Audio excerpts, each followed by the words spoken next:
আজিৰ প্ৰথম কোৱেশ্যন কোনজন ৰজাৰ মৃত্যুৰ লগে লগে বৰ্মন বংশৰ ৰাজত্ব অন্ত পৰিছিল ইয়াতে চাৰিটা অপচন দিয়া আছে ইয়াৰ শুদ্ধ এনসাৰটো হ'ল অপচন সি ভাস্কৰ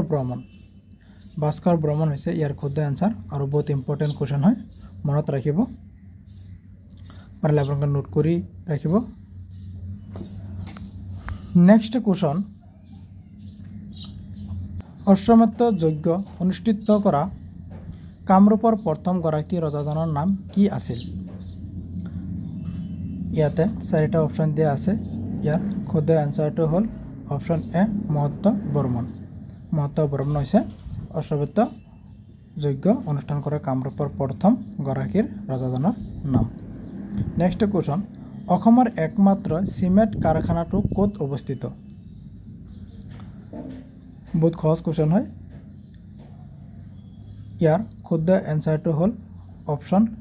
বি বোকাজান হৈছে চিমেণ্ট কাৰখানাৰ অৱস্থিত নেক্সট কোৱেশ্যন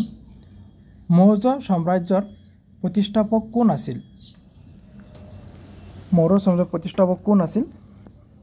ইয়াৰ শুদ্ধ এনসাৰটো হ'ল option C Chandragupta Maurya next question 5 নম্বৰ কোৱেশ্যন ভাৰতৰ নেপোলিয়ন বুলি কাক জনা যায় এটা চাৰিটা অপচন দিয়া আছে ভাৰতৰ নেপোলিয়ন বুলি কাক জনা যায় ইয়াৰ শুদ্ধ এনসাৰটো হ'ল অপচন ডি সমুদ্ৰগুপ্তক বুলি জনা যায় নেক্সট কোৱেশ্যন বিখ্যাত গ্ৰন্থ ৰামচৰিতমানসৰ লেখক কোন ইয়াতে চাৰিটা অপচন দিয়া আছে ইয়াৰ শুদ্ধ এনসাৰটো হ'ল অপচন এ তুলসীদাস 7 নম্বৰ কোৱেশ্যন মুছলিম লীগ কিমান চনত গঠন কৰা হৈছিল মুছলিম লীগ গঠন কৰা হৈছিল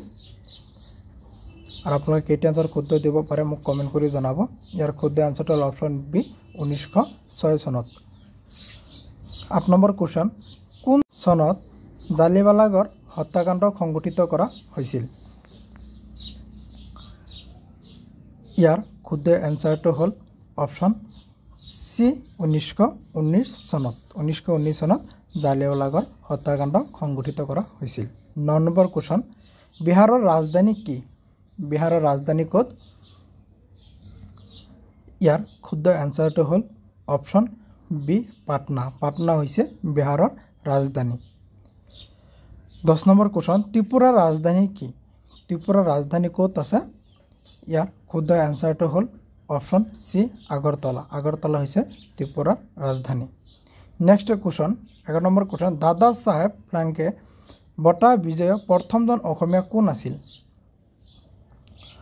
আছিল কি প্ৰথমজন অসমীয়া ইয়াৰ শুদ্ধ এনসাৰটো হ'ল অপচন ডি ভূপেন হাজৰিকাই প্ৰথম বিজয় অসমীয়া বঁটা লাভ কৰিছিল 12 নম্বৰ কোৱেশ্যন প্ৰথম অসমীয়া কথাছবিৰ পৰিচালক কোন আছিল কি প্ৰথম অসমীয়া কথাছবিৰ পৰিচালক ইয়াৰ শুদ্ধ এনসাৰটো হ'ল অপচন বি জ্যোতিপ্ৰসাদ আগৰৱালা আছিল 13 নম্বৰ কোৱেশ্যন জাতীয় কংগ্ৰেছৰ সভাপতি হোৱা প্ৰথম অসমীয়া কোন আছিল ইয়াৰ শুদ্ধ এনসাৰটো হ'ল অপচন বি দেৱকান্ত বৰুৱা আছিল কি প্ৰথম অসমীয়াজন নেক্সট কোৱেশ্যন অসম সাহিত্য সভাৰ প্ৰথম মহিলা সভাপতি কোন আছিল ইয়াতে চাৰিটা অপচন দিয়া আছে ইয়াৰ শুদ্ধ এনসাৰটো হ'ল অপচন সি নলিনীবালা দেৱী অসম সাহিত্য সভাৰ প্ৰথম মহিলা সভাপতি আছিল নলিনীবালা দেৱী আছিল মনত ৰাখিব বহুত ইম্পৰ্টেন্ট কোৱেশ্যন হয় নেক্সট কোৱেশ্যন 15 নম্বৰ কোৱেশ্যন মুছলমানে প্ৰথম অসম আক্ৰমণ কেতিয়া কৰিছিল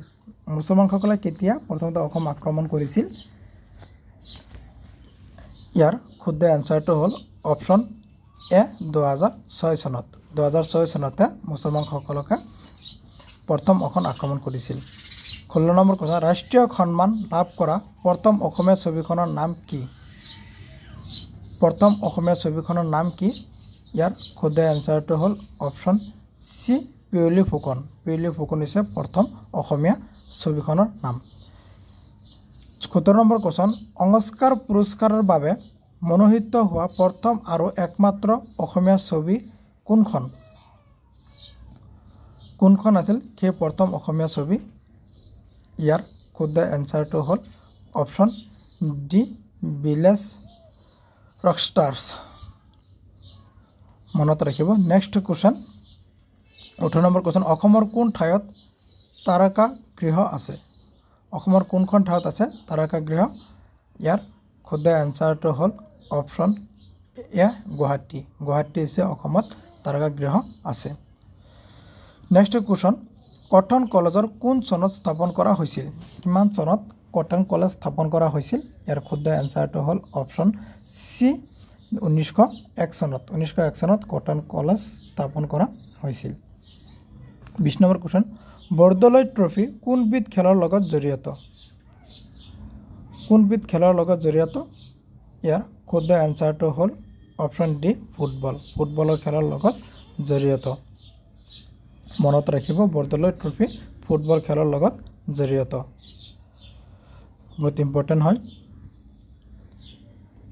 নেক্সট কোৱেশ্চন 21 নম্বৰ কোৱেশ্চন বিশ্বকাপ ফুটবল প্ৰতিযোগিতা কেতিয়া আৰম্ভ হৈছিল কিমান চনত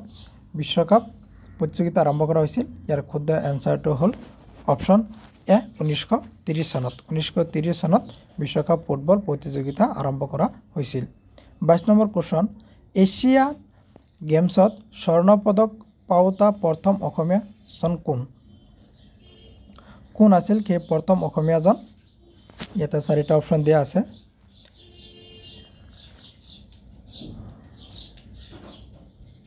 ইয়াৰ শুদ্ধ এনসাৰটো হ'ল option A Hima Das next question Kalia Bhomora দলংখনে কোন দুখন ঠাইক সংযোগ কৰিছে একদম সহজ কোৱেশ্চন হয় ইয়াৰ শুদ্ধ এনসাৰটো হ'ল অপশ্যন এ শোণিতপুৰ আৰু নগাঁও আৰু শোণিতপুৰৰ দুখন লগত সংযোগ কৰা হৈছে 24 নম্বৰ কোৱেশ্চন হালধীয়া চৰাইয়ে বাওদান খায় কাৰ ৰচনা কোনে ৰচনা কৰিছিল হালধীয়া চৰাইয়ে বাওদান খায় ইয়াৰ শুদ্ধ এনসাৰটো অপশ্যন সি হোমেন বৰগোহাঞিয়ে নেক্সট কোৱেশ্চন বিশ্ব স্বাস্থ্য সংস্থাৰ মুখ্য কাৰ্যালয় ক'ত অৱস্থিত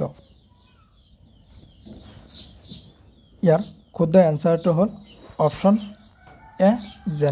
জেনেভা হৈছে বিশ্ব স্বাস্থ্য সংস্থাৰ মুখ্য কাৰ্যালয় 26 নম্বৰ কোৱেশ্চন অসমৰ প্ৰাচীনতম শাসকগৰাকী কোন আছিল ইয়াৰ শুদ্ধ এনসাৰটো হ'ল অপশ্যন সি মহিৰং দানৱ আছিল অসমৰ প্ৰাচীনতম শাসকগৰাকী লোক নেক্সট কোৱেশ্চন খালস্তম্ভৰ বংশৰ প্ৰতিষ্ঠাপক কোন আছিল সেই খালস্তম্ভৰ বংশৰ প্ৰতিষ্ঠাপক ইয়াৰ শুদ্ধ এনসাৰটো হ'ল অপশ্যন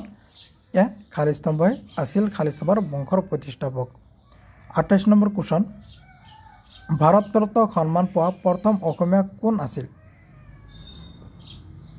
আছিল ভাৰত ৰত্ন সন্মান বঁটা প্ৰথম অসমীয়া গৰাকী ইয়াৰ শুদ্ধ এনসাৰটো হ'ল অপশ্যন বি গোপীনাথ বৰদলৈ আছিল 29 নম্বৰ কোৱেশ্চন আমাৰ সৌৰজগতত আটাইতকৈ ডাঙৰ গ্ৰহ কোনটো আটাইতকৈ ডাঙৰ গ্ৰহ ইয়াৰ শুদ্ধ এনসাৰটো হ'ল অপশ্যন সি বৃহস্পতি হৈছে আমাৰ সৌৰজগতৰ আটাইতকৈ ডাঙৰ গ্ৰহ 30 নম্বৰ কোৱেশ্চন ঘূৰণীয়া মেজমেলত অসমৰ পৰা কোনে প্ৰতিনিধিত্ব কৰিছিল ইয়াতে চাৰিটা অপশ্যন দিয়া আছে ইয়াৰ শুদ্ধ এনসাৰটো হ'ল অপশ্যন ডি চন্দ্ৰধৰ বৰুৱা আছিল ঘূৰণীয়া মেজমেলতত অসমৰ পৰা প্ৰতিনিধিত্ব কৰিছিল